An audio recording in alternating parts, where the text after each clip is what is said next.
ഇന്ന് വളരെ വ്യത്യസ്തമായൊരു കാഴ്ചയാണ് ഞാൻ നിങ്ങൾക്ക് കാണിച്ചു തരുന്നത്. നിങ്ങളീ കാണുന്നത് പെരുംജീരകത്തിൻ്റെ ഒരു തൈയാണ് കേട്ടോ. ഞാനും ആദ്യമായിട്ടാണ് പെരുംജീരകത്തിൻ്റെ തൈ കാണുന്നത്. വളരെ നേർത്ത ഇലകളാണ് അതിൻ്റേത്. ഇതിൻ്റെ ആ ഇലയിൽ തന്നെ ആ പെരുംജീരകത്തിൻ്റെ മണം നമുക്ക് കിട്ടും. അതിൽ നിറയെ പൂവിട്ട് നിൽക്കുന്നതാണ്. പൂവ് മാത്രമല്ല, പെരുംജീരകം ആയിട്ടും നമുക്ക് കാണാൻ പറ്റും. ഇതായി കാണുന്നതൊക്കെ പെരുംജീരകമാണ് കേട്ടോ. കണ്ടില്ലേ, ചെറുതായിട്ട് ഈ കാണുന്നതൊക്കെ പെരുംജീരകങ്ങളാണ്.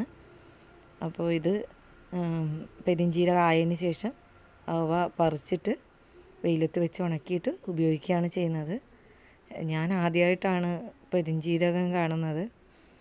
അപ്പോൾ ഞാൻ കണ്ട കാഴ്ച എല്ലാവർക്കും കൂടി ഒന്ന് ഷെയർ ചെയ്യാമെന്ന് കരുതി. അതുകൊണ്ടാണ് ഇതാ കണ്ടില്ലേ പെരുംജീരകം വളരെ ഭംഗിയില്ലേ കാണാൻ വേണ്ടിയിട്ട്. എന്തായാലും ഇത് വ്യത്യസ്തമായൊരു കാഴ്ച തന്നെയാണ്. എല്ലാവർക്കും ഇത് ഇഷ്ടപ്പെടുമെന്ന് കരുതുന്നു.